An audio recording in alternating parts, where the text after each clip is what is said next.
Bonjour Timothée Parry. Bonjour, Est-ce que vous pouvez commencer par vous présenter succinctement, s'il vous plaît? je suis chercheur en économie écologique à l'université de Lund, c'est dans le sud-ouest de la Suède. Puis j'ai écrit ma thèse sur le sujet de la décroissance, The Political Economy of Degrowth, que j'ai défendu en 2019.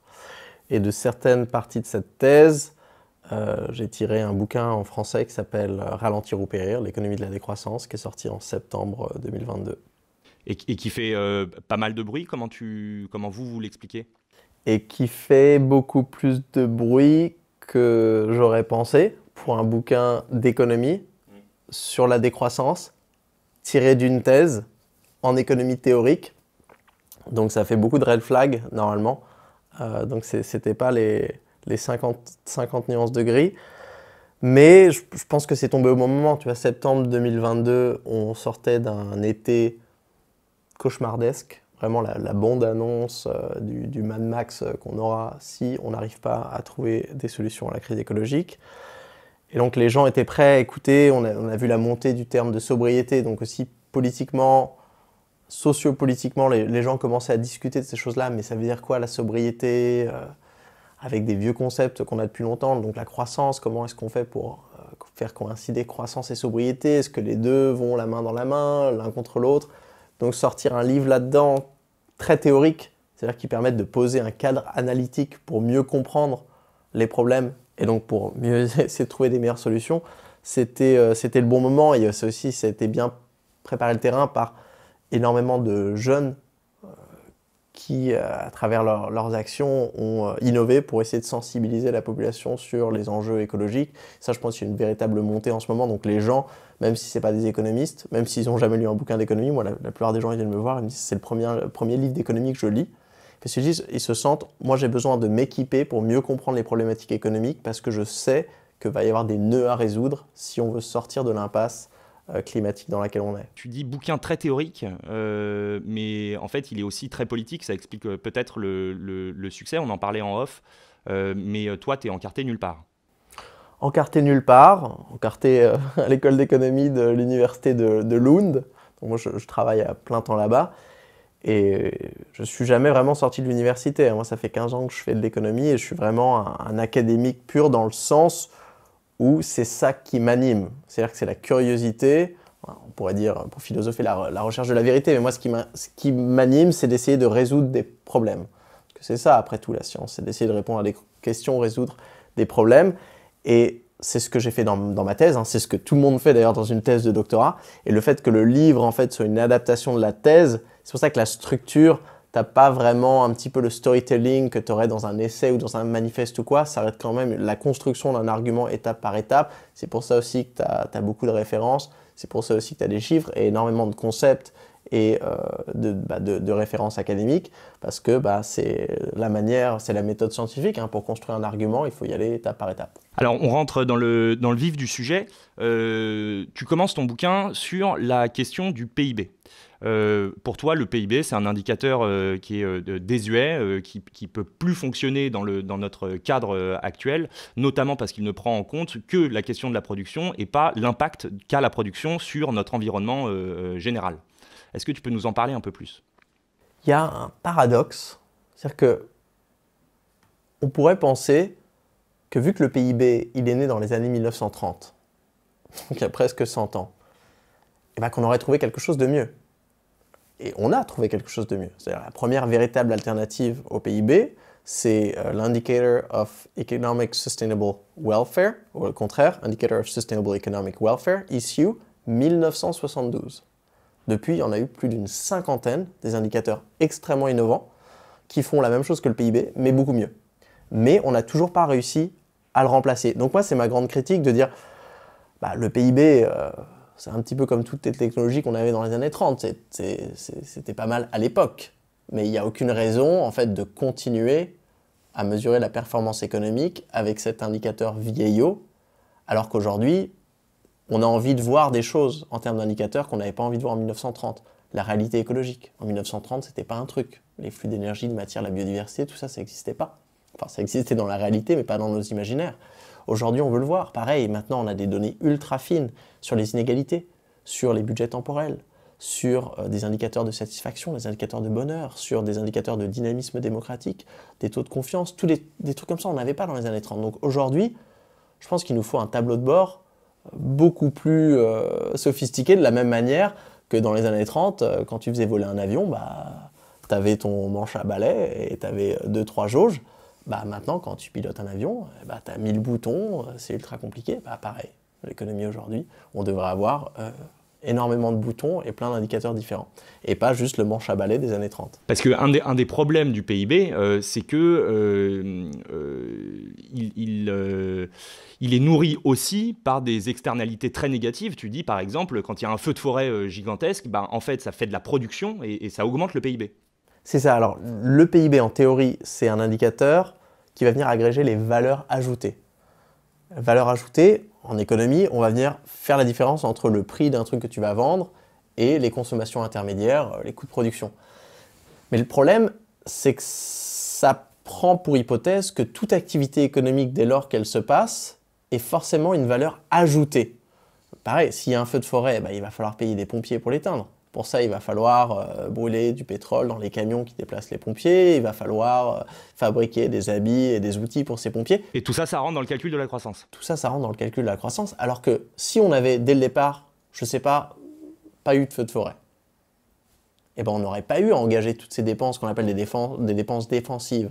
En fait, on se serait enrichi, parce qu'on n'aurait pas perdu la forêt, on n'aurait pas gâché le temps des pompiers, qui auraient pu faire d'autres trucs au même moment, on n'aurait pas peut-être gâché des ressources pour les faire.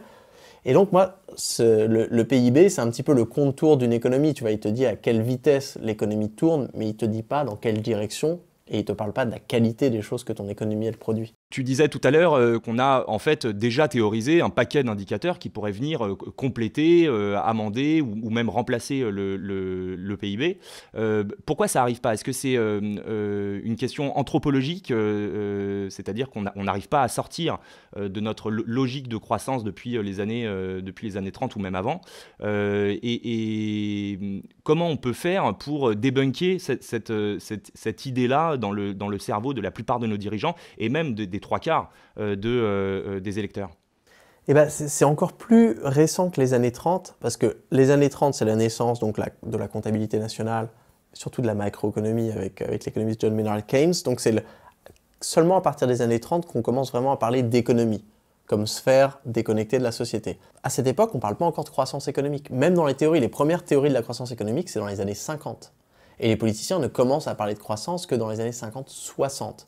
Donc ce qu'on appelle aujourd'hui l'hégémonie de la croissance, c'est-à-dire se présupposer qu'en gouvernance publique, la croissance économique est quelque chose qu'on doit toujours poursuivre, ça date des années 60. Là-dessus, tu as un exemple intéressant. Tu dis qu'en Angleterre, la loi impose un devoir de croissance pour les régulateurs, donc les politiques. Ouais, il s'appelle d'ailleurs Growth Duty, devoir de croissance depuis 2015. Et donc, si tu es ministre en Grande-Bretagne, quel que soit, ça peut être ministre de l'Agriculture, de l'Environnement ou quoi, tu ne peux pas prendre légalement d'action qui irait à l'encontre de la croissance économique. Mais c'est un petit peu pareil en France. Dans les décrets d'attribution du ministre de l'économie, il y a marqué noir sur blanc que l'une des responsabilités du ministre, c'est de faire en sorte de, c'est pas écrit maximiser, mais de faciliter la croissance économique. Donc ça, c'est quelque chose qui s'est quand même assez institutionnalisé. Et pareil, il y a toute une sociologie. C'est-à-dire que quand tu regardes les rapports ou dans les grandes organisations internationales qui vont faire des comparaisons entre pays, ou même la façon dont les médias en parlent, on a toujours cette relation amoureuse avec la croissance. Comment est-ce qu'on appelle l'absence de croissance? On appelle ça la récession, et si ça dure plus de quelques mois, on appelle ça la dépression. Pareil, quand la croissance n'est pas là, on parle, c'est la stagnation séculaire. L'économie s'arrête. Quand on n'a pas assez de croissance, on parle de croissance molle. Moi, celle-là, c'est ma préférée. On parle de croissance molle. Donc là, aujourd'hui, les prévisions de croissance françaises, c'est quoi? C'est 0,2%? Ah, c'est très mou. Ouais, c'est très mou. C'est très mou, c'est ce qu'on appelle la stagnation séculaire. Hein. C'est-à-dire une économie... de toute façon, le PIB, il peut faire trois trucs. Il peut monter, il peut descendre, ou il peut rester à l'arrêt. Ouais, quand tu es à... Mais est-ce que du coup, ça veut dire qu'on a peu ou prou atteint cet objectif de transition avec une croissance relativement stabilisée, une économie stationnaire? Ouais, certains économistes développent cette thèse de se dire en fait que, vu que la stagnation séculaire, empiriquement aujourd'hui, dans tous les pays au revenu, on observe un ralentissement des taux de croissance. Et c'est séculaire parce que année après année, c'est vraiment une tendance lourde par décennie. Les taux de croissance s'amollissent, s'affaiblissent. Et donc certains économistes, là il y a une division, il y en a qui disent « Ah merde, il y a quelque chose qu'on fait pas bien. Il faut arriver à relancer l'économie, un petit peu comme un moteur qui s'arrêterait. » Et t'en as d'autres qui se disent, et moi j'en fais partie, qui se disent « Mais en fait, ce ralentissement il est peut-être normal. » C'est-à-dire que la croissance, peut-être que c'est une phase temporaire dans le développement d'une économie, de la même manière que notre croissance en centimètres est une phase temporelle dans notre phase de développement en tant que personne. À 25 ans, ça s'arrête, on continue de se développer. L'agitation monétaire d'une économie, peut-être qu'au bout d'un moment, elle s'arrête, et après, l'économie, elle continue de se développer sur d'autres choses. Et c'est pour ça, l'importance des indicateurs, c'est de nous montrer que peut-être l'économie, en termes de PIB, elle reste stationnaire, mais on veut voir au niveau des indicateurs comment l'économie continue de se développer pour continuer à l'aiguiller. Est-ce que le meilleur exemple d'économie qui aurait terminé sa phase de croissance en taille, j'entends, c'est pour toi le Japon? Ouais, le Japon est vraiment un laboratoire macroéconomique fantastique parce que ça fait plusieurs décennies qu'il n'a pas connu de croissance. Ils sont à combien? Je ne l'ai pas en tête, ils sont autour de 0% de croissance. Ah oui, c'est ça, c'est autour de 0%, donc là c'était dans vraiment la stagnation, donc le PIB qui reste à peu près le même d'une année à l'autre. C'est pas dans la joie, c'est-à-dire que la croissance, le Japon n'a pas annoncé très bien, nous sommes arrivés à maturité économique, nous allons maintenant célébrer l'état stationnaire et se concentrer sur un mode de développement qualitatif, plus concentré sur la convivialité, la soutenabilité, l'amélioration des innovations. Non, pas du tout. On reste quand même dans une logique très productiviste. Dans une mentalité, oui, on se dit il y a un problème. Et il va falloir qu'on revienne, il va falloir qu'on relance la croissance. Mais bon, quand même, au bout de plusieurs décennies, après 30 ans, tu commences à t'habituer un petit peu. Et donc, ça te force à avoir des politiques économiques réactives, notamment pour combattre le chômage, où tu te dis, je vais faire en sorte de combattre le chômage sans croissance. Pareil, je vais financer les comptes publics sans croissance. Pourquoi? Parce que tu sais que tu n'auras plus de croissance. Donc ça, c'est l'un des premiers arguments de se dire, même si en France, aujourd'hui, on se disait, la décroissance, les trucs écolos, c'est pas mon truc. Mais rien que cette observation d'un ralentissement des taux de croissance devrait nous mettre la puce à l'oreille de « waouh, il va falloir se poser la question de comment financer la retraite, la santé, la transition écologique, le chômage, comment éradiquer la pauvreté qui reste, toutes ces choses-là, mais dans un contexte qui sera radicalement différent de celui des dernières décennies, parce que ce sera un contexte sans croissance au mieux, et au pire, on verra si c'est vraiment le scénario du pire, avec des taux de croissance qui seront négatifs si vraiment on décide de prendre la transition écologique au sérieux.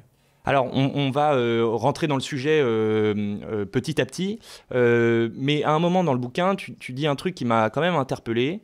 Tu dis « Dans une économie avec une distribution plus harmonieuse des prix, nous pourrions tous devenir rentiers ». Et là, je t'avoue que moi, j'ai du mal à suivre parce que déjà, j'ai du mal à situer où ça peut se situer sur l'échiquier politique et puis comment ça peut fonctionner, c'est-à-dire comment il peut y avoir encore assez d'argent dans une économie qui produit moins. Dans une économie, il y a toujours macroéconomiquement assez d'argent pour acheter toutes les choses que tu produis. En fait, c'est mathématique parce que en fait, les salaires des uns vont être les revenus, enfin le revenu de quelqu'un va être les dépenses de quelqu'un d'autre. Macroéconomiquement, en fait, c'est un jeu à somme nulle. C'est un jeu à somme nulle d'un point de vue statique. Bien sûr, ça peut changer et ça change. On voit que c'est la croissance, l'économie monétaire peut devenir plus grande ou plus petite sur le temps. Mais à un moment donné, toutes les choses qu'on va produire, théoriquement, pourraient trouver acheteurs. Et donc, c'est plus une question d'allocation que de manque vraiment de marché. Alors, on simplifie, bien sûr, parce que c'est une économie globalisée. Tout ce qu'on produit n'est pas pour la consommation française. Et donc, il y a beaucoup des problèmes qu'on a tendance à penser, par exemple, le problème de la dette. On se dit, ah bah tiens, la dette, en fait, demande une certaine croissance. Pareil, la dette ne demande pas de faire croître l'économie dans son ensemble. Intrinsèquement, si un peu, parce qu'il faut la rembourser si c'est une dette. Oui, mais justement, ça dépend. C'est-à-dire que ça dépend vis-à-vis de qui tu l'as contracté. Oui. Ça dépend aussi Et toi, sur cette question-là, tu dis qu'il faut arrêter d'emprunter sur les marchés et il faut se remettre à utiliser l'épargne des Français. En partie. Le problème de se financer sur les marchés, c'est-à-dire que si quand tu veux financer quelque chose que tu as besoin de financer tous les ans, je ne sais pas, la santé, quelque chose comme ça, tu vas emprunter à des acteurs financiers privés qui te disent « moi je veux un retour positif sur investissement ». Mais si l'activité que tu vas financer, ça peut être, je ne sais pas, l'éducation, la petite enfance, ne va pas générer ce surplus monétaire parce que c'est quelque chose que tu vas donner gratuitement ou en tout cas c'est quelque chose que tu ne vas pas vendre cher. Bah, la seule manière de rembourser en fait ce taux positif, ça va être de trouver l'argent quelque part d'autre, peut-être de te réendetter d'ailleurs. Et donc au fur et à mesure, tu t'enfermes dans une impasse. Mais le problème ici, il n'est pas sur le problème de la dette, le problème il est sur l'attente d'un retour positif sur investissement. Et de se dire aujourd'hui que les acteurs financiers ne prêteraient pas s'il n'y avait pas un certain retour positif sur investissement. Alors que justement, si on revenait à un usage de la monnaie c'est un service pas public mais collectif. C'est un commun, ce qu'on appelle, c'est quelque chose, c'est là pour faire quelque chose, hein. On l'a pas juste pour faire joli. Et donc d'arriver à avoir un fonctionnement du système financier qui permette d'avoir une meilleure fluidité sur avoir une quantité d'épargne disponible pour financer une diversité d'investissements, même énormément d'investissements qui n'ont pas des retours extrêmement positifs. Ça, c'est le cas de la transition écologique. C'est pour ça que c'est le challenge. La transition écologique, c'est des choses à financer en fait, qui ont des taux de retour sur investissement inférieurs à des choses qu'on pourrait continuer à investir, par exemple dans les énergies fossiles. Donc c'est ultra dur de convaincre des investisseurs privés. Donc là, ça nous montre vraiment que collectivement, en fait, notre logiciel, dans ce cas-là financier, n'est pas vraiment adapté à la chose qu'on aimerait bien faire, c'est-à-dire mobiliser une partie de nos ressources qui existent déjà pour pouvoir investir dans certaines activités dont on aurait besoin demain. Mais parce que tu dis aussi que typiquement, on ne considère pas les services produits par le service public comme de la valeur ajoutée apportée à l'économie. C'est-à-dire qu'il faut reconsidérer la valeur qu'on attribue à l'ensemble des services du service public. Ouais, les services publics, ils n'étaient pas inclus dans le PIB avant les années 70. Donc ça, déjà, ça a été un ajout après coup. Ils le sont maintenant. Ils le sont maintenant, mais ils le sont avec une technique différente des services privés. Ouais. Donc quand tu inclus un service privé, c'est facile. Tu prends le prix de vente d'un produit et tu déduis les consommations intermédiaires et ça te donne la valeur ajoutée. Donc ça, tu les empiles et tu as une valeur ajoutée. Tu fais comment pour je sais pas, le service des institutrices? Tu n'as pas de prix de vente vu que c'est un service gratuit. Donc en fait, le tour de passe-passe en comptabilité pour l'inclure, c'est on va estimer la valeur ajoutée au coût de production. Donc on va regarder, je sais pas, le coût horaire de l'institutrice et on va dire c'est ça la valeur ajoutée qui est créée. Et on leur attribue quoi? Genre, c'est quoi? Leur salaire, ouais, leur salaire. Leur salaire. Donc c'est-à-dire qu'on prend les consommations intermédiaires et on se dit c'est ça la valeur ajoutée. Le problème quand tu fais ça, c'est déjà les salaires des institutrices, enfin les salaires des personnes qui travaillent dans les services publics, c'est jamais les salaires les plus hauts. C'est le premier problème, donc ça tend à sous-estimer la valeur. Et le deuxième truc, c'est que ça ne prend pas vraiment en compte la valeur ajoutée. Et donc là, tu peux voir l'exemple. C'est-à-dire si aujourd'hui en France, on viendrait, je sais pas, privatiser toutes les écoles, qui deviendraient donc des entreprises à but lucratif, qui commenceraient à vendre leurs produits. D'ailleurs, on peut comparer, hein. Il y a des lycées privés, il y a des lycées publics, tu peux regarder. Et les lycées privés produisent énormément plus de valeur ajoutée au sens de la comptabilité nationale, parce qu'ils vendent leurs trucs, et tu peux déduire, alors que le service public... Donc là, ça montre juste une petite impasse anecdotique, hein, c'est très méthodologique, mais pour montrer que la question de la valeur reflétée en fait, par la valeur ajoutée monétaire, elle ne nous dit pas tout.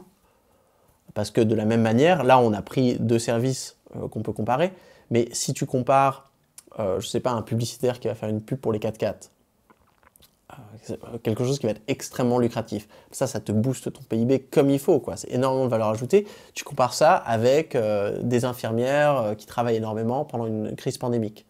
Quelque chose d'essentiel, qui contribue presque à rien, parce qu'elles font des heures supplémentaires qui ne sont pas payées, parce qu'à la base elles ne sont pas payées grand-chose, et parce que leur service public est sous-estimé dans la comptabilité nationale. Et donc là, on se rend compte que si le but c'est de maximiser la croissance, il faudrait dire aux infirmières plutôt de devenir publicitaires. Ça marcherait mieux. Mais on voit bien d'un point de vue anthropologique, ça serait un petit peu stupide. Parce que pour toi, il faut même carrément supprimer le marché de la publicité. Alors, ouais, supprimer la publicité, ça, c'est un argument qu'on peut faire quand même en deux étapes pour pas être trop radical. Le premier, c'est de se dire, pourquoi est-ce qu'on fait la publicité de choses que l'on essaye par ailleurs de moins consommer?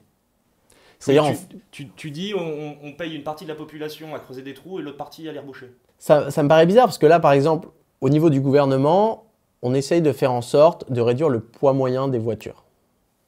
Il y a un malus masse, et d'un autre côté, tu regardes l'une des plus grandes dépenses publicitaires, c'est les pubs pour les 4x4. Donc tu dis d'un côté, tu dis aux gens achetez plus de 4x4, d'un côté, tu dis aux gens achetez moins de 4x4. C'est un petit peu comme les pubs pour la malbouffe où tu as marqué en bas en tout petit attention, mangez, bougez, je sais pas quoi. Enfin, en tant qu'économiste, moi je vois ça. L'économie, c'est la science de l'efficience. Hein. Tu essaies de faire les trucs quand même de la manière la plus parcimonieuse. Donc, est-ce qu'on pourrait pas éviter de faire de la publicité pour inciter à la consommation d'un truc, ensuite qu'on essaierait de désinciter à la consommation? Ça nous permettrait de sauvegarder énormément de neurones disponibles au fil de la chaîne. Donc ça, c'est sur l'aspect publicité, donc faire la communication pour des choses que l'on essaie d'éviter. Et même en général, la publicité, en fait, c'est une dépense positionnelle. C'est un petit peu comme le référencement sur les moteurs de recherche. Tu es une marque et tu veux être en premier quand on tape chaussures, donc tu vas payer des gens pour faire du référencement. Mais ensuite, marque numéro 2 de chaussures, qu'est-ce qu'elle va faire? Eh ben, elle va payer plus de gens que toi pour faire du référencement. Elle va repasser. Et toi, tu vas dire, pas si vite. Tu vas repayer 2 fois plus d'équipes. Hop, hop, hop. À la fin, vous avez tous 50 personnes qui travaillent plein temps pour faire du référencement. Et qu'est-ce que vous avez fait? Ça n'a rien changé. Et en fait, on a un gâchis macroéconomique d'énergie et de neurones. L'école libérale nous dit quand même que ce mécanisme-là de concurrence permet de faire baisser les prix pour le consommateur. Alors, ouais, en théorie. Mais ça ne prend pas en compte la réalité des choses, qui est une réalité où très souvent tu as des situations de monopole. C'est le cas pour la publicité en France. C'est-à-dire que le coût généré par les effets de la concurrence viennent s'ajouter finalement au coût final sur le produit, et donc les effets de la concurrence sont un peu annulés mécaniquement, quoi. Bah, exactement. Quand tu achètes un SUV en France, tu payes 2400 € par SUV, c'est juste les coûts de la publicité. Donc là, si on devait tous se mettre d'accord, on assoit la France comme ça et on se dit, on veut continuer à acheter des voitures, on va dire. Est-ce que vous préfériez payer votre voiture 2400 € moins cher, mais ça veut dire qu'il n'y a plus de pub? Je pense que la plupart des gens, ils seront OK, on s'en fout. Et d'ailleurs, on créerait un site voiture.fr où toutes les marques pourraient mettre toutes les informations de leur modèle, même elles pourraient faire des petites clips publicitaires si elles veulent, il n'y a pas de souci. Et quand tu veux acheter une voiture, eh ben, tu vas sur voiture.fr et tu as accès à toutes les informations. Au lieu de la technique qui est quand même un petit peu plus inefficace, de se dire je vais mettre une pub de 4x4 pour la montrer 24 heures sur 24 à la totalité de la population française, alors que 0,01% des personnes désirent acheter une voiture, que la moitié de cette toute petite infime proportion a les moyens de se la payer, qu'un tiers de cette moitié de cette infime proportion désire acheter le type de voiture que tu trouves dans la pub. Enfin, c'est absurde. C'est vrai que décrit comme ça semble ahurissant. Ouais.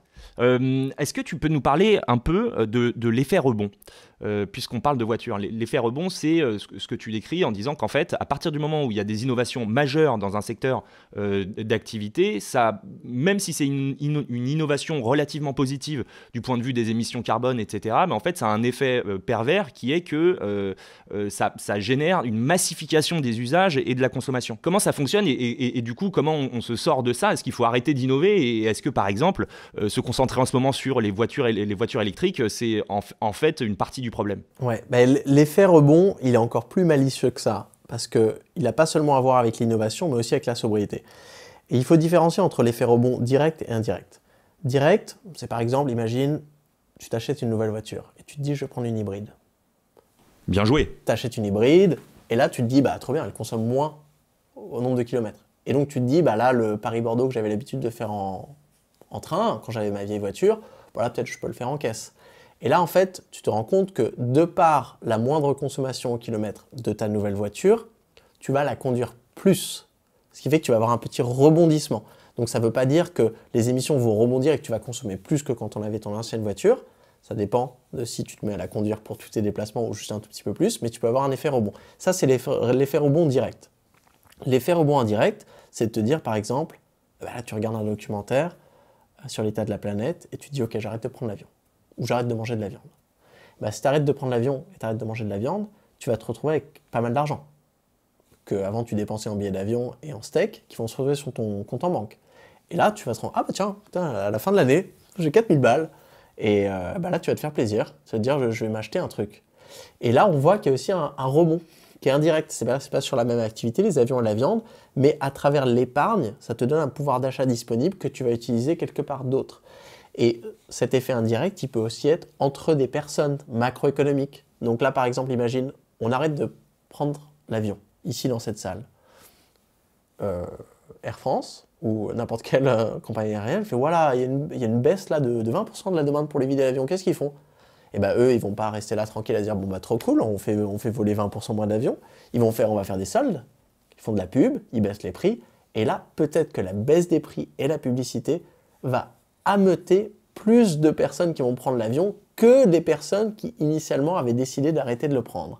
Et là, c'est ce qu'on appelle un effet rebond total, où en fait on aura plus d'émissions. Donc l'effet rebond, c'est pas quelque chose qui est inévitable. En fait, c'est la résultante d'une organisation spécifique de ton économie.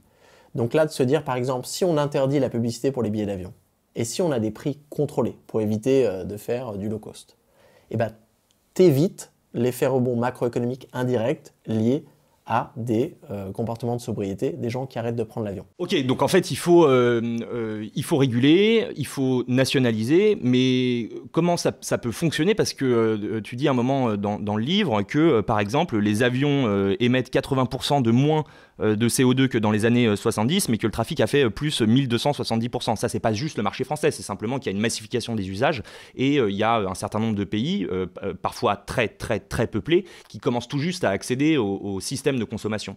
Donc, est-ce que tu as un peu pensé la question des échelles et la manière dont cette logique de transition peut s'opérer entre un tout petit pays comme le nôtre et un système en fait complètement globalisé? Déjà, notre pays n'est pas si petit que ça. Et surtout quand on regarde en termes de responsabilité historique, on a quand même les pays qui se sont industrialisés les premiers.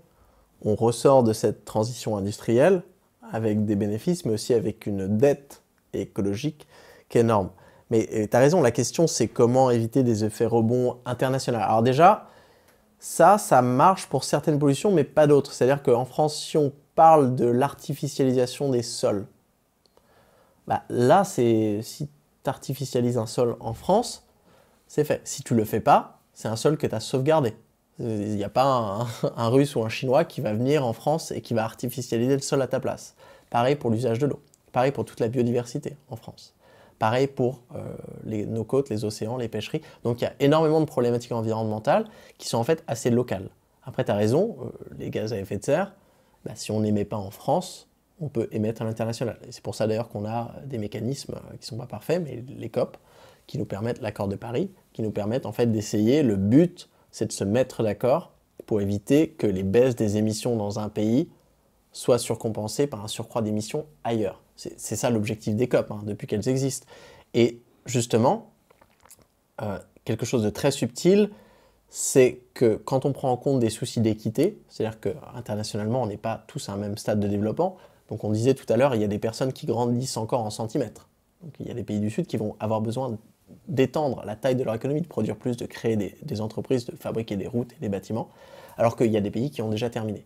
Donc là, en fait, il faut prendre ça en compte, et donc on doit avoir un effet rebond international. Ça va être nécessaire, c'est-à-dire qu'on doit voir les émissions baisser dans les pays déjà riches, qui ont terminé leur croissance, où on doit libérer le plus de ressources possible, pour justement se permettre que ces émissions rebondissent dans des pays du Sud, sans que, à l'échelle de la planète, en fait, on dépasse complètement la limite planétaire sur la stabilité climatique. Alors, tu parles beaucoup de découplage en expliquant globalement que c'est une vaste arnaque et qu'on va droit dans le mur sur cette question-là et qu'on est très loin de réussir à découpler notre économie. Un des leviers que tu identifies, c'est le fait de se concentrer sur ce que tu appelles des éco-innovations. Quand tu prends toutes les innovations, par exemple, nous on regarde souvent pour les étudier, tu vois, les brevets qui sont déposés chaque année, et tu essaies de les diviser en différentes catégories. Les éco-innovations, en fait, c'est les brevets qui vont te permettre de faire baisser les pressions sur l'environnement. Donc c'est une petite catégorie des innovations en général, c'est malheureusement une petite partie des brevets. Et quand on parle du progrès technologique qui va venir comme solution à la crise écologique, c'est pas le progrès technologique total. Par exemple, tu inventes un méga chalutier pour aller racler le fond de la mer. Ça, c'est breveté de plein de façons. C'est du progrès technologique. Mais ça crée un problème. Donc, de la même manière, hein, c'est la fracture hydraulique, tu crées un nouveau problème. Certaines techniques d'agriculture industrielle, tu crées un nouveau problème. Tu inventes un nouveau pesticide, pareil, c'est de l'innovation, c'est du progrès technologique. Nouveau problème. Donc, nous, ce qui nous importe vraiment, c'est la vitesse des éco-innovations en proportion avec la vitesse des innovations polluantes. Donc on veut qu'il y ait plus d'innovations que les innovations polluantes. Et on veut surtout que la vitesse de développement des éco-innovations soit suffisante pour faire baisser l'empreinte écologique totale de ton économie.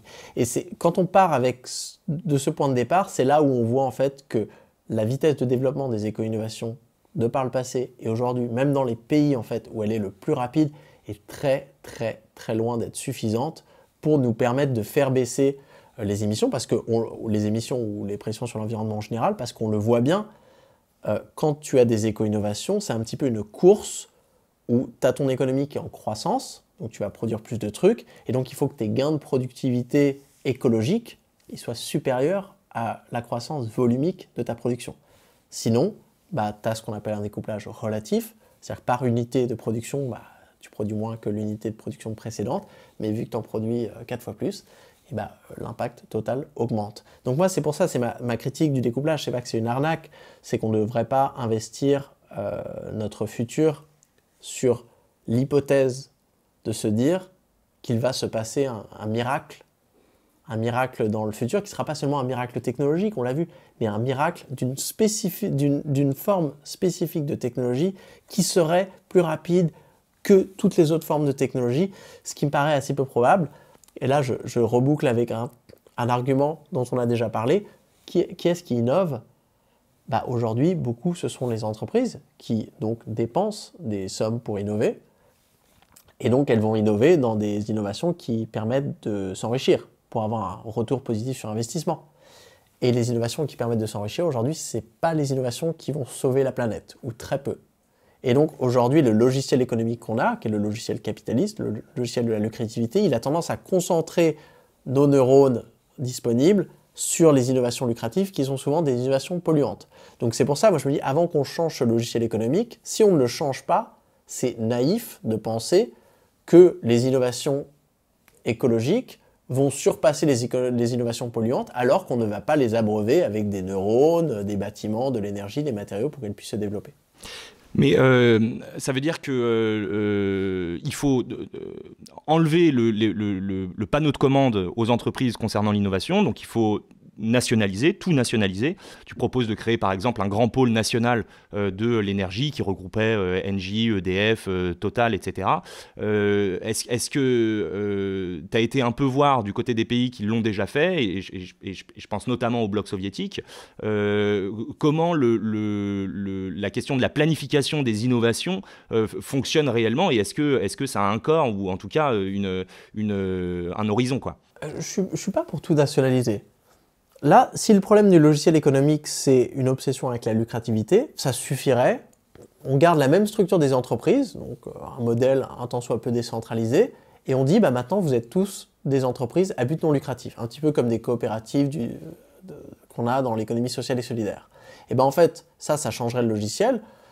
Les entreprises continueront de prendre les décisions, c'est-à-dire quelles innovations, quoi produire, comment produire, ça ne changerait pas, et justement on garderait un petit peu le pouvoir de la décentralisation en termes d'innovation. Donc moi je ne suis pas pour une nationalisation. D'ailleurs la décroissance historiquement s'est développée comme une critique en fait à la planification centrale soviétique qui était historiquement aussi productiviste au moins que le capitaliste occidental. D'ailleurs c'est marrant parce que la guerre froide c'était une guerre économique où le communisme soviétique essayait de démontrer au capitalisme américain qu'il était plus productif, chacun avec ses indicateurs. Donc en fait, le but, c'était qui allait arriver du capitalisme et du communisme à avoir les plus hauts taux de croissance. Alors que la décroissance, là, elle dit un petit peu, bon, il faut sortir du capitalisme, mais vu qu'il faut aussi sortir du productivisme et de l'extractivisme qui va avec, le modèle soviétique, il ne marche pas du tout. En plus, je pense que maintenant aussi, je suis complètement d'accord, L'innovation, elle demande une certaine agilité.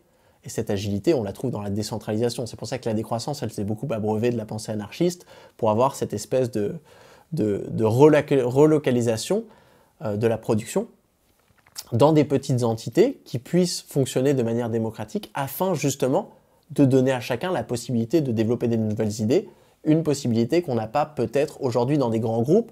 Les grands groupes multinationaux aujourd'hui sont des économies planifiées à la soviétique. C'est exactement la même chose. Quand tu prends une multinationale française ou internationale aujourd'hui, c'est une mini-URSS, c'est-à-dire que c'est une entité dont l'objectif est de maximiser la croissance, enfin là en l'occurrence les profits pour une entreprise, elle va planifier l'intégralité de la production et de son innovation pour ce faire.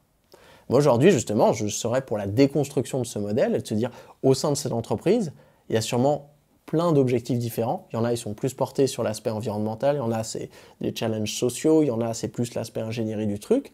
Et ben, ça serait pas mal de pouvoir faire en sorte que ces personnes puissent innover dans leur propre truc sans leur imposer un tableau Excel en lui disant « Ah oui, non, mais par contre, si ton innovation, elle ne nous fait pas augmenter les profits, tu le fais pas. » Ça, pour moi, c'est de la planification vraiment qui va à l'encontre de l'innovation. Et juste un mot, les choses qu'on doit nationaliser, c'est plutôt quand tu te retrouves confronté à un défi où tu as une infrastructure qui est très difficile à décentraliser, un système de rail ou d'énergie par exemple, et que c'est une infrastructure que tu veux changer rapidement, et tu veux éviter ces espèces d'effets rebonds qui demandent en fait une certaine coordination entre plein d'acteurs. Et bah là, c'est pas mal d'avoir une petite phase de se dire « Ah bah tiens, on va ramener ensemble une grande concertation de toutes les entreprises. » Ça peut être une sorte de fédération des entreprises qui existent, donc c'est pas forcément une nationalisation du genre on vous exproprie et le gouvernement tout seul va prendre la décision, c'est plus les gars, là, on doit faire une transition, on sait, il faut passer des énergies fossiles aux énergies renouvelables. Donc maintenant, on va pendant plusieurs années, même si on n'est pas dans la même entreprise, même si vous faites du nucléaire, nous on fait de l'éolien, vous faites du pétrole, vous faites du gaz, vous faites de l'hydrogène, on va devoir travailler ensemble pour faire en sorte d'éviter les effets rebonds, pour faire en sorte de limiter la demande énergétique et pour faire en sorte d'accélérer la transition. Donc moi, quand je parle de nationalisation, il faut le voir vraiment d'un côté plutôt sociopolitique, de se dire c'est des acteurs qui pendant longtemps peut-être se sont fait compétition sur des marchés parce qu'ils vendaient des produits similaires.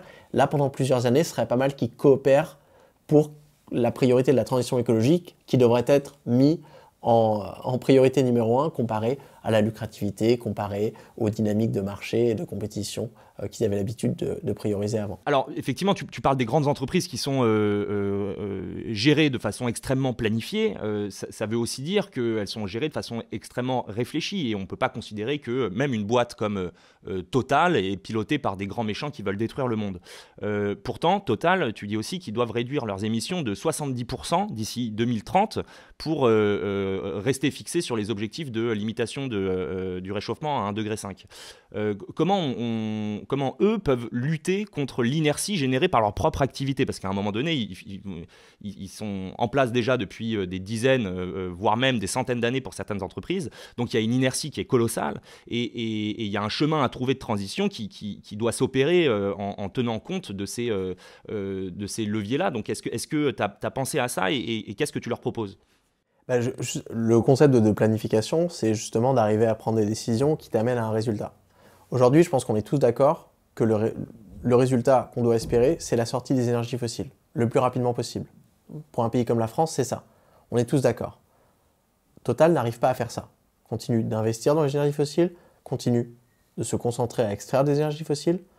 Donc là, ça montre en fait justement un échec de la planification. C'est-à-dire que la façon dont Total planifie son activité, qui est une planification extrêmement hiérarchique, donc une planification actionnariale, qui ne prend pas en compte des parties prenantes qui, si elles avaient été concertées, je pense, auraient mené à une planification sociale écologique qui aurait mené à un résultat différent. Donc là, des entreprises comme Total, aujourd'hui, ce que je leur propose justement, c'est il va falloir ouvrir ces décisions. Tu dis il faut coopérativer. C'est-à-dire qu'il faut créer des fonds de propriété inclusifs, un fonds détenu collectivement par des représentants élus dans toutes les entreprises. À partir du moment où tu as une grande entreprise, en fait, je ne comprends pas pourquoi, dans la manière dont tu vas planifier ton entreprise, donc tu prends deux décisions, hein, quoi produire, comment produire, c'est des décisions assez basiques, mais tu les prends tout le temps et tu changes. Pourquoi est-ce que tu n'inviterais pas autour de la table des représentants de tes clients, de tes consommateurs, des personnes qui habitent à côté de là où tu produis, de la municipalité, là aussi où tu as tes usines, tes magasins, des trucs comme ça, des experts en économie écologique qui étudient les ressources dont tu as besoin et les écosystèmes dont tu dépends. Et quand tu prends ces décisions, quoi produire, comment produire, ça serait quand même ultra bien si tu pouvais avoir tout le monde autour de la table et faire circuler les informations. On est comment au niveau de l'eau? Bon, les consommateurs, là, le frigo connecté, vous avez kiffé ou pas? Non, ça sert à rien. Ok, très bien. Bon, peut-être on va arrêter. Et la pub, ça vous fait chier? Ok, on arrête la pub. La municipalité, comment ça? Là, il y a des problèmes. Les voisinages, les usagers. Et là, en fait, c'est ça, coopérativiser, c'est de se dire on va faire de la planification un peu plus démocratique, plutôt que dans l'idéal, en fait, néolibéral, de se dire on va laisser les acteurs privés planifier entre très peu de mains, qui vont planifier avec un seul objectif, la maximisation des profits. Ça, c'est l'entreprise vraiment friedmanienne, de dire chaque entreprise se concentre sur les profits, on se fait la compétition sur les profits, et la logique des marchés, la main invisible des marchés, fera en sorte que l'objectif sera atteint.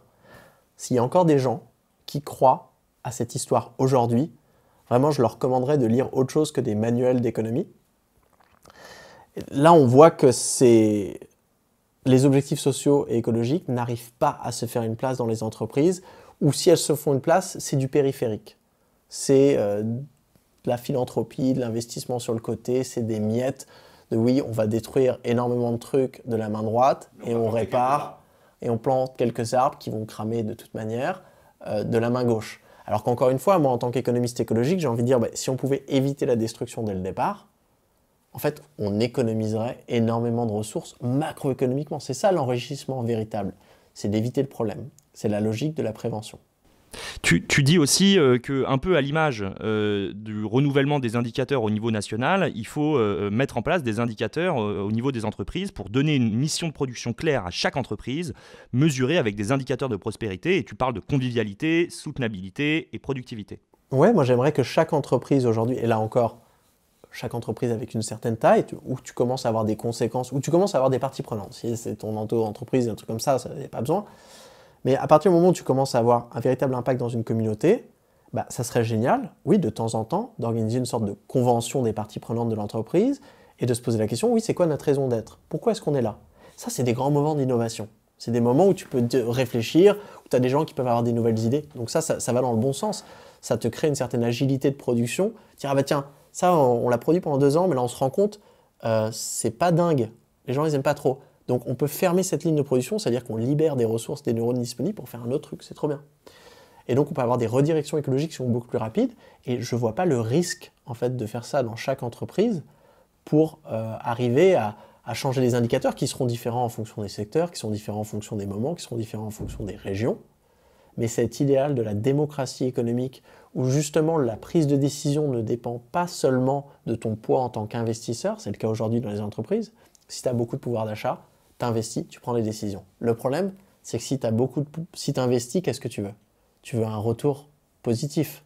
Donc les décisions que tu vas prendre, elles sont teintées de ce biais matériel qui est que tu veux quand même que ton investissement il soit fructueux. Donc si on te dit, on peut faire, oui, on est dans le pharmaceutique, on peut soit faire un médicament qui va résoudre énormément de problèmes et augmenter l'espérance de vie dans les pays du Sud pour des personnes qui n'ont pas le pouvoir d'achat, mais là, c'est à perte, ou en tout cas, c'est sûr, vous n'allez pas vous enrichir.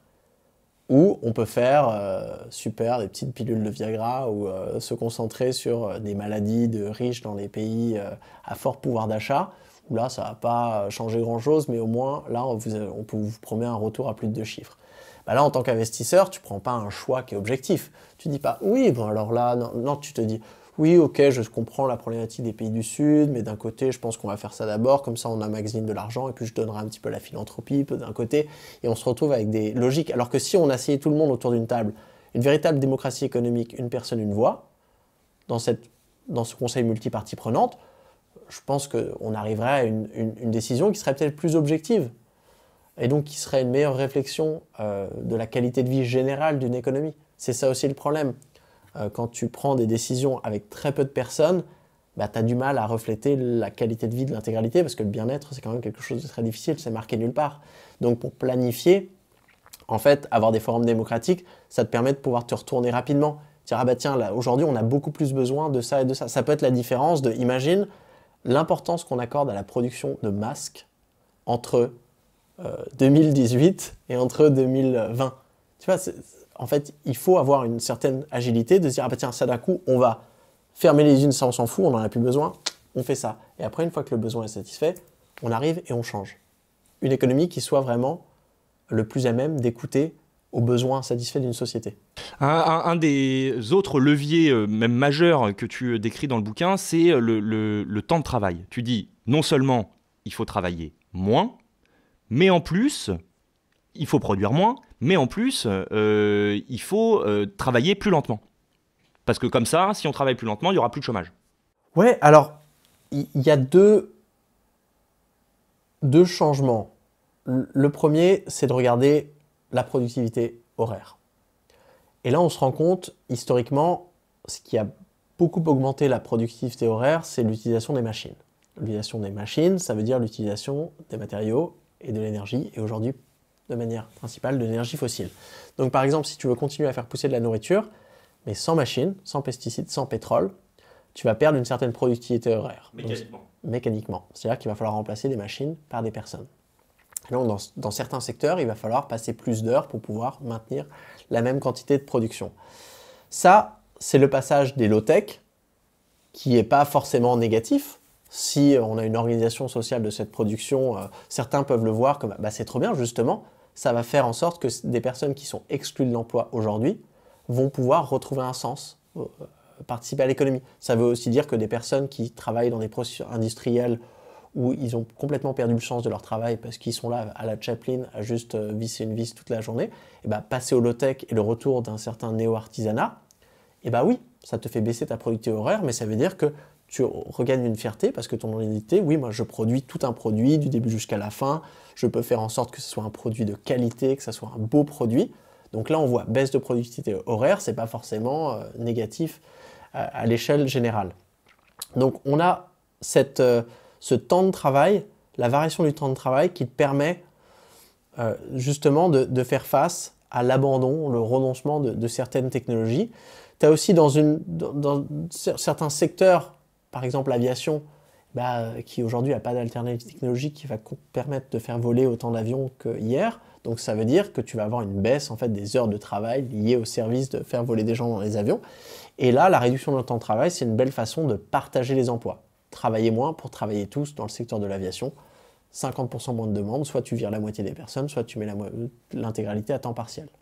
C'est trop bien, on se rend compte que le temps partiel, ça libère du temps pour faire d'autres trucs, ça fait baisser les burn-out et donc les coûts de santé, donc macroéconomiquement c'est aussi un enrichissement.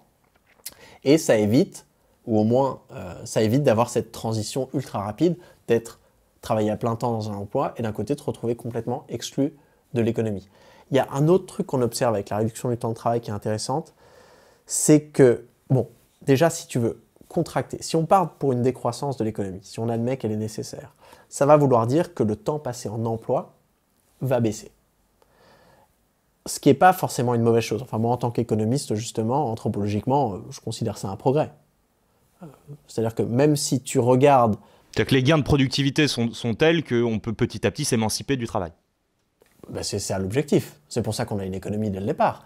Parce que s'émanciper du travail, le travail c'est par définition les tâches que l'on aurait préféré ne pas faire. C'est-à-dire que c'est le travail contraint.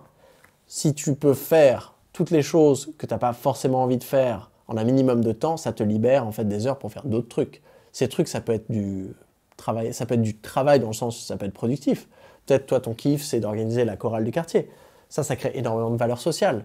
Les gens se connectent, ça renforce les taux de confiance. Peut-être que toi, ton truc, tu veux lancer un jardin partagé, peut-être tu veux lancer un podcast et tu vas éduquer énormément de personnes. Ça a de la valeur. Pas au sens de la comptabilité nationale, mais c'est une valeur anthropologique. Donc là, on voit aussi que quand tu fais baisser le temps passé en emploi, tu peux aussi ça peut abonder ces heures, ça peut stimuler une autre partie de l'économie qu'on a tendance à sous-estimer aujourd'hui parce qu'on ne regarde que le monétaire. Ce qui est intéressant aussi, c'est de regarder le lien entre temps de travail et empreinte écologique. Parce qu'en fait, quand on travaille beaucoup, le reste du temps, on doit se nourrir vite, on doit se déplacer vite, on doit faire énormément de choses vite. À chaque fois que tu entends vite, la vitesse aujourd'hui, ça veut dire on va devoir utiliser des machines qui utilisent de l'énergie et le plus rapidement tu vas aller, le plus d'énergie tu vas utiliser. Si on avait une réflexion sur la durée du temps de travail, où justement on arrivait à adapter, et bien là on pourrait se rendre compte qu'on pourrait tout d'un coup prendre plus de temps pour voyager plus lentement, pour manger plus lentement, pour faire pousser une partie de sa nourriture, pas seulement dans des jardins individuels, mais imagine si dans chaque quartier il y avait des jardins partagés. Les gens adorent jardiner, ou juste chiller au jardin partagé parce que c'est sympa, il y a de la musique, les gens se rencontrent. Et bien s'il y avait cette opportunité de le faire, là tu améliores la résilience, la souveraineté alimentaire de chaque territoire, tu crées des oasis de biodiversité, tu crées des oasis de services socio-systémiques aussi, parce que c'est des points de confiance, des gens, ça lance des raisons de dons, de réciprocité, des relations informelles qui sont extrêmement importantes en temps de crise.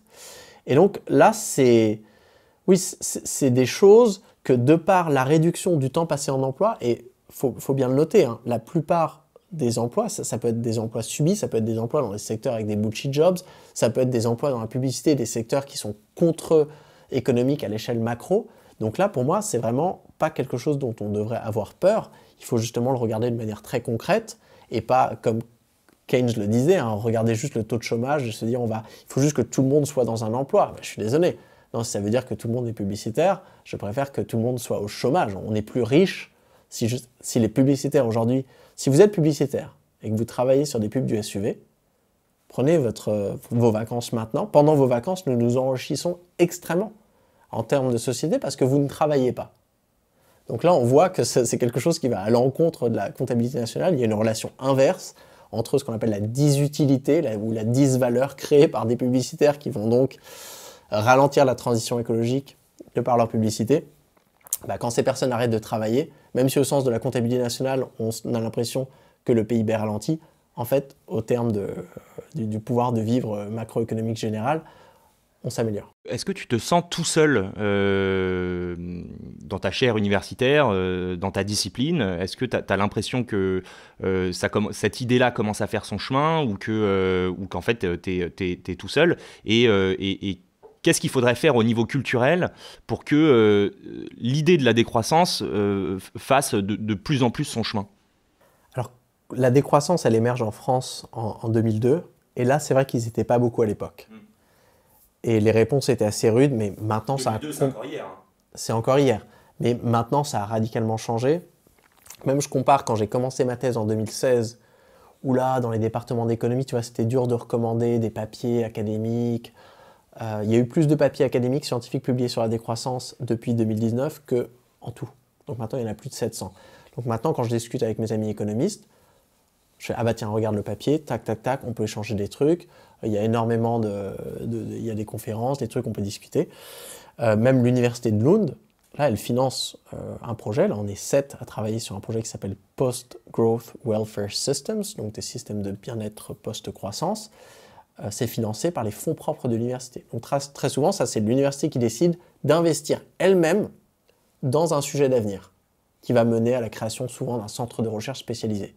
Donc là, de se dire, ah bah tiens, on va choisir la décroissance comme sujet d'avenir, ça montre bien que non, on n'est plus tout seul. Et de voir aussi le livre là, qui a été tiré à plus de 30 000 exemplaires, qui est en train d'être traduit là, en plusieurs langues. Bon, je pense qu'il y a des gens, c'est des idées, ça résonne. Et moi, j'aime beaucoup débattre, parce qu'en tant que scientifique, je pense que c'est intéressant d'opposer certaines théories ensemble. Et donc, j'ai passé beaucoup de temps à aller discuter avec des gens qui ne sont pas du tout d'accord. Et je vois comme assez facilement, on arrive quand même à avancer sur certains sujets qui étaient complètement bloqués il y a 10 ans ou encore plus il y a 20 ans, qui aujourd'hui, des gens sont en train de changer d'avis massivement sur la croissance verte, par exemple. Et c'est normal. Enfin, de toute façon, quand tu es scientifique, hein, ton boulot, c'est de changer d'avis. Tu es payé pour ça. La science n'avance qu'à travers la falsification des théories fausses, et donc, dès qu'on montre que ta théorie est fausse, tu changes d'avis, c'est trop bien, on s'enrichit collectivement parce qu'on apprend. Et ben moi, je vois pas mal de mes collègues qui, pendant des années, en fait, défendaient cet idéal de la croissance verte, et maintenant se disent « Ah, bon, bah peut-être, en fait, ça va pas marcher ». Est-ce que tu connais le programme Red Team? Ça te dit un truc? C'est un programme de prospective mis en place par l'armée française qui a demandé à un certain nombre d'auteurs de science-fiction d'imaginer ce que pourrait être la guerre du futur d'ici 2050-2100. Est-ce que en économie, en géographie, en sociologie, les scientifiques gagneraient pas à collaborer avec des artistes, des créateurs pour commencer à infuser et à diffuser leur théorie au plus grand nombre et à s'inscrire dans la pop culture au sens large, la culture populaire? Complètement. En économie, très souvent, tu sais, tu construis un modèle qui représente une version simplifiée de la réalité aujourd'hui. Tu changes de 3 variables. Qu'est-ce qui se passe si je mets une taxe carbone, par exemple, ou si j'interdis la publicité? Et tu fais ce qu'on appelle du forecasting, donc de la projection. Qu'est-ce qui se passera jusqu'à 2050? Donc tu pars du présent et t'étends vers le futur. Mais ça, c'est assez limité, parce que tu te retrouves un petit peu enfermé dans certaines hypothèses du présent. Alors que tu peux faire le contraire du forecasting, ça s'appelle le backcasting, où tu pars d'une situation en 2050 spécifique, ça c'est ce que fait la science-fiction, et tu te dis, ok, je vais marcher du futur vers le présent, donc faire la transition, mais de l'autre côté. Et ça, en tant que scientifique du social, tu vois, ça te force à aller réfléchir à des changements culturels, institutionnels, politiques que tu n'aurais pas forcément vus à partir du présent, parce que du présent, on est forcément limité par la société dans laquelle on habite. Et des personnes qui, justement, dont c'est le métier d'imaginer le futur, comme ça, dans la fiction, c'est une source intéressable de créativité pour nous autres scientifiques. Je te donne un exemple. Là, je suis en train de travailler sur un article académique qui est une analyse macroéconomique de la misarchie. La misarchie, c'est un système politique que des personnes ont en Arcanie, qui est un pays de 80 millions d'habitants qui n'existe pas. C'est un pays qui a été inventé par Emmanuel Docès dans son livre Voyage en misarchie, qu'il a publié en 2017. Donc Emmanuel Docès, c'est un professeur de droit à l'époque à l'université de Nanterre, qui a écrit une nouvelle utopique d'un prof de droit qui se crache pendant un truc d'avion, qui arrive en Arcanie avec ce système misarchique absolument fantastique, et il développe comment les prix des prix fondants des logements, comment les contrats de travail sont négociés, le prix des vêtements, plein de trucs ultra spécifiques. Et c'est extrêmement intéressant. Tu vois la question qu'on a toujours quand on te dit « Ah ben d'accord, vous voulez une alternative au capitalisme, mais dans quel pays est-ce qu'ils ont fait ça ?» C'est toujours très difficile parce que tu n'as jamais un pays idéal type qui a fait toutes les choses que tu voudrais explorer. T'as plutôt un contre-modèle type connu, mais... C'est ça. Alors là, dans cette économie, tu as un idéal type de toutes les choses que Emmanuel Docès voudrait faire dans une économie post-capitaliste. Et donc ça vaut le coup, moi en tant qu'économiste, tu vois, de regarder ce pays comme s'il existait et de me poser la question, est-ce que ça fonctionnerait ? Quels sont les trucs qui marchent, les trucs qui ne marchent pas. Et donc de faire une analyse juste pour éduquer notre désir pour des futurs que l'on pensait impossibles jusque-là. Et ensuite, de cette expérience, ça reste une expérience de pensée, on revient dans le présent, et là on peut avoir une créativité de se dire, ah bah tiens, ça j'y avais jamais pensé. Sur la régulation par exemple de prix des logements, tu vois, de ma perspective du présent, ça m'avait toujours paru normal que des gens vendent leur logement plus cher qu'ils l'aient acheté. Ça me paraissait normal, j'arrivais pas. Et ben là, j'ai vu dans ce système que les gens vendent leur logement systématiquement moins cher qu'ils l'aient acheté. Un système inverse, macroéconomiquement ça fonctionne, et ben là voilà, ça te donne du grain à moudre. Merci Timothée Paric. Merci de m'avoir invité.